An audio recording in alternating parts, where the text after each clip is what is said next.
चुनाव प्रचार बड़ी तेजी के साथ आगे बढ़ रहा है। आज बीजेपी के चुनाव प्रभारी धर्मेंद्र प्रधान करण कमल में पहुंचे। ये बीजेपी का वो कार्यालय है जहां से रणनीति बनाई जाती है और पांचों विधानसभाओं के जो अलग अलग उम्मीदवार हैं करनाल जिले के, उन्हें बैठाया गया, उनसे बातचीत की गई, उनसे चुनाव प्रचार कैसा चल रहा है ये भी पूछा गया।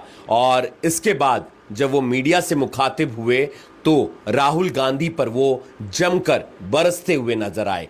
क्या कुछ कहा केंद्रीय मंत्री और हरियाणा चुनाव प्रभारी धर्मेंद्र प्रधान ने, आइए आपको सुनवाते हैं। हरियाणा में चुनाव प्रचार एक नई ऊंचाई तक पहुंची है। जनता के सामने भारतीय जनता पार्टी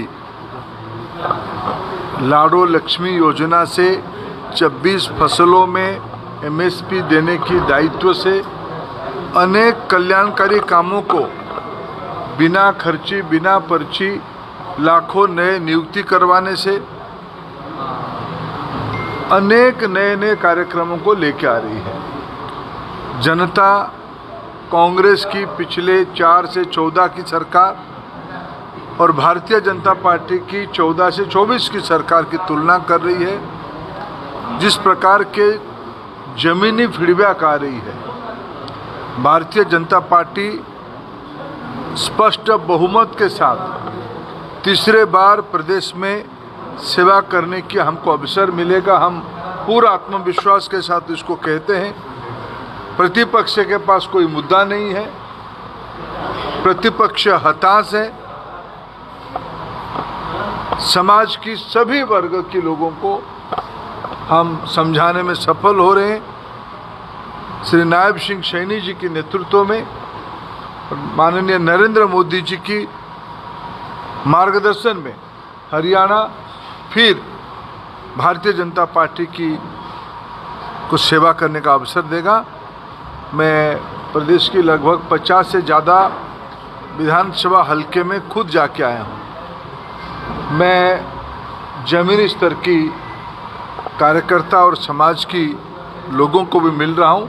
मैं पूरा विश्वास के साथ कह रहा हूं, भारतीय जनता पार्टी सरकार बनाएगी। राहुल गांधी आए थे, उन्होंने बेरोजगारी का मुद्दा उठाया और ये मुद्दा उठाया कि डंकी के माध्यम से तमाम युवा विदेश जा रहे हैं। तो क्यों पढ़ने गए थे विदेश? वो खुद क्यों पढ़ने गए थे विदेश? तो उनको भारत के प्रति इतना लगाव था तो भारत से बाहर जाके भारत को गाली देने वाले में श्री राहुल गांधी है। वो अमेरिका में जाके कहते हैं हम सत्ता में आने के बाद आरक्षण को बंद कर देंगे। बाकी रहा बेरोजगारी के मामले में, अभी जो राष्ट्रीय स्तर पर आंकड़े आए हैं उसमें बेरोजगारी की संख्या सर्वभारतीय स्तर पे सबसे नीचे स्थान पे है। विशेष करके मैं उल्लेख करना चाहूँगा, गैर भाजपाई राज्यों में बेरोजगारी की मात्रा ज़्यादा है। मैं तथ्य के साथ उसको उजागर कर रहा हूँ। कांग्रेस पार्टी के पास मुद्दा ही नहीं है, इसीलिए वो झूठ की सहारा ले रहे हैं। 2 लाख रोजगार देने की बात कर रहे हैं अगर उनकी सरकार बनती है तो। पंजाब में तो उनकी इंडी की सरकार है, हिमाचल में तो उन्हीं की सरकार है। उन्होंने तो काफ़ी सारे वायदे किए थे। पिछले लोकसभा चुनाव में कहा था कि हम 8500 रुपया देंगे, खटाखट पैसा देंगे। वो कहाँ गया उनकी खटाखट की पैसा? जहाँ उन्होंने हिमाचल जैसे राज्यों में लोगों को सब कुछ देने का वायदा करके आए थे, पड़ोस की राज्य सब उसको लोग अनुभव कर रहे हैं। झूठ की दूसरे नाम कांग्रेस पार्टी है। भूपेंद्र सिंह हुड्डा कह रहे हैं कि अपना 10 साल का कार्यकाल में क्या काम करें वो बताएं। हम एक ही काम किए हैं, इसीलिए उनकी पिछले काल आए थे राहुल गांधी जी, असंध आए थे। असंध में उन्होंने क्या मुद्दा उठाया? असंध की उनकी विधायक की जो प्रत्याशी है उन्होंने क्या मुद्दे पे चुनाव लड़ा कि हम पहले नौकरी खर्ची पर्ची में नौकरी देंगे। हम तो कहते हैं बिना खर्ची पर्ची के हम नौकरी देंगे। ये काम हमने किया है, लाखों नौजवानों को रोजगार दिए हैं।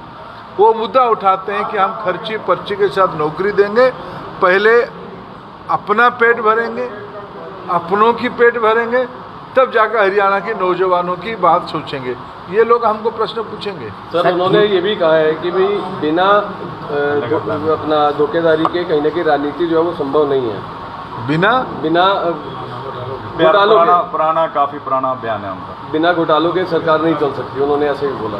देखो, जिन लोगों ने हरियाणा की भविष्य को बिक्री किया है, जिन लोगों ने नौजवानों की भविष्य को अंधकार में डाला है, जिन्होंने हरियाणा के किसानों की जमीन को जबरन ले लिया है, यह सरकार क्या कहेगी? कैसे सरकार चलाएंगे? भ्रष्टाचारियों की सरकार है, एक परिवारवादियों की सरकार है। हिमाचल में एक फैसला लिया है कांग्रेस सरकार ने कि आपकी दुकान होगी उसके आगे नाम लिखना होगा। यूपी में ये इसका विरोध कर रहे थे, आपका रिएक्शन? जय माता दी। धर्मेंद्र प्रधान कांग्रेस पर भी बरसते हुए नजर आए। उन्होंने कहा कि झूठ का दूसरा नाम कांग्रेस पार्टी है। उन्होंने कहा कि जितने वायदे उन्होंने अपने किए हैं वो कभी पूरे नहीं किए। साथ ही साथ राहुल गांधी पर भी उन्होंने निशाना साधा और ये कहा कि राहुल गांधी ऐसे नेता हैं जो भारत को विदेश में जाकर गाली देते हैं। बहरहाल चुनावी मौसम है और ऐसी बयानबाजी आपको हर नेता के मुख से सुननी पड़ेगी, लेकिन इंतजार सभी को 8 तारीख का है जब चुनाव के नतीजे आएंगे और पता चलेगा कि हरियाणा में सरकार किसकी बनती है। आप दिख रहे हैं अभी अभी ब्रेकिंग में हूं आपके साथ हिमांशु नारंग।